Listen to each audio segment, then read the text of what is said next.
Ini adalah kisah Muhammad Cheng. Dia masuk Islam pada tahun 2005 atau setahun setelah tragedi dahsyat tsunami di Aceh pada tanggal 26 Desember tahun 2004. Berikut kisah dari pria Tionghoa, Muhammad Cheng yang membawanya memeluk Islam. Dikutip dari About Islam Ahad tanggal 12 Januari tahun 2020. Saya keturunan Cina. Keluarga saya telah tinggal di Aceh selama 3 generasi. Kami adalah pedagang. Nenek moyang saya datang ke bagian yang sangat Islami di Asia Tenggara ini untuk berdagang. Mereka tetap tinggal karena mereka menemukan lingkungan yang kondusif. Para penguasa adil, ramah dan tidak mengganggu kita. Keluarga saya menjaga tradisi Tiongkok kuno mereka untuk memuliakan dan menyembah leluhur kita. Dan saya melakukan hal yang sama. Sebelum saya membuka toko saya biasanya memberikan persembahan kepada altar nenek moyang kita. Siang hari saya mengulanginya untuk menawarkan dupa beberapa kali. Toko saya sangat dekat dengan Masjid Agung. Saya bisa mendengar panggilan untuk syalat atau azan setiap hari. Saya baru saja akan membuka toko saya di dekat Masjid Agung Banda Aceh pada tanggal 26 Desember tahun 2004. Itu adalah pagi yang biasa, cuaca bagus, tidak ada yang luar biasa, setidaknya sepertinya begitu. Tapi ada yang aneh, burung-burung berhenti bernyanyi, dan kucing yang biasanya menunggu di depan toko saya untuk sisa makanan tidak ada di sana. Saya tidak begitu memperhatikan peluang ini, namun, tiba-tiba ada suara gemuruh yang kuat dan keras. Saya berlari keluar, itu pasti gempa bumi, kataku pada diri sendiri. Orang lain juga keluar dari toko mereka tetapi setelah beberapa menit kami semua kembali ke dalam. Namun, setelah beberapa saat orang-orang berlari dan berteriak, air laut datang air. Saya bingung, meskipun saya mengerti kata-katanya. Saya tidak tahu apa artinya, saya keluar lagi. Orang-orang histeris dan berlari menuju masjid sambil berteriak. Dan kemudian saya melihat air mengalir. Saya segera berlari untuk mengambil kemenyan. Saya ingin meminta bantuan leluhur saya. Namun, lebih banyak air datang, mengalir di jalan dan menuju masjid. Saya menjadi takut dan berlari ke atas. Saya menyaksikan tsunami dari balkon kecil. Semakin banyak air yang datang dan itu tidak bisa dipercaya. Lalu, tiba-tiba saya melihat sesuatu yang sangat aneh. Ada pria jangkung mengenakan pakaian putih. Mereka membuat gerakan seperti polisi yang mengarahkan lalu lintas. Mereka berdiri di berbagai tempat di depan Masjid Agung, dan air mengikuti arahan mereka. Air membelah beberapa meter di depan masjid dan mengalir di sisi kanan dan kiri masjid. Namun, lebih banyak air datang. Kekuatan penuh laut hanya mendorong jalannya ke kota dan menuju masjid. Orang-orang berpakaian putih itu tidak lari seperti orang lain. Padahal, ratusan orang bergegas menuju masjid, berlari untuk keselamatan hidup mereka. Beberapa orang jatuh dan air melahapnya. Saya melihat semua ini dari balkon saya. Semakin banyak air, anehnya, saya menyaksikan air tidak masuk ke dalam masjid. Lalu tiba-tiba, lebih banyak pria berpakaian putih muncul dan mereka mengangkat masjid.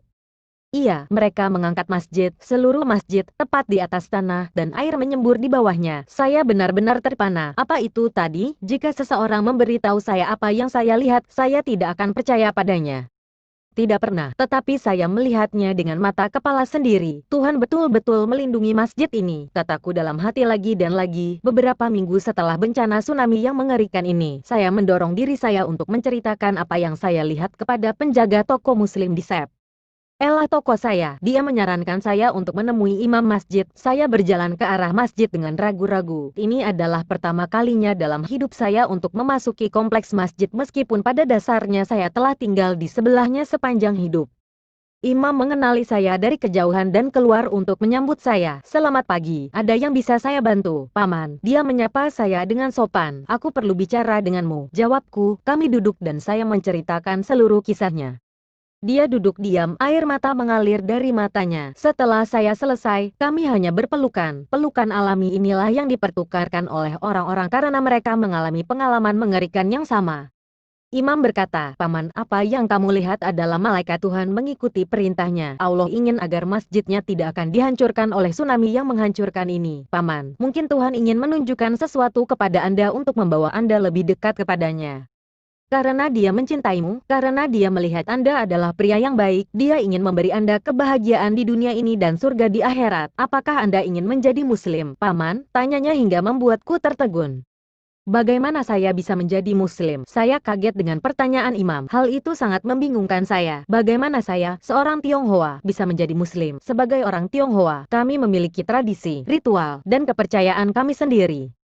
Tanpa menjawab pertanyaan imam itu, saya kemudian berterima kasih kepada imam dan pergi. Kemudian saya kembali ke toko saya. Saya menutup pintu hari itu dan hanya duduk diam di sudut. Berkali-kali saya melihat di depan mata saya adegan-adegan ketika tsunami melanda. Para pria berpakaian kain putih mengarahkan air, mengangkat masjid, malaikat Tuhan melakukan pekerjaannya, dan saya diizinkan untuk menyaksikannya. Saya tidak membuka toko saya selama 2 hari. Saya hanya duduk di sana dan merenung. Saya menjadi muslim pada hari ketiga ada seseorang mengetuk pintu. Dia adalah imam masjid yang mencari saya. Dia khawatir karena dia melihat toko saya tutup selama 3 hari dan itu belum pernah terjadi sebelumnya. Saya sedang berpikir, Imam, ujarku, saya pikir kamu benar. Tuhan memberi saya tanda, bahkan pertanda besar. Saya seharusnya tidak menjadi bodoh sekarang dan lupakan saja. Bisakah Anda memberitahu saya cara menjadi seorang muslim?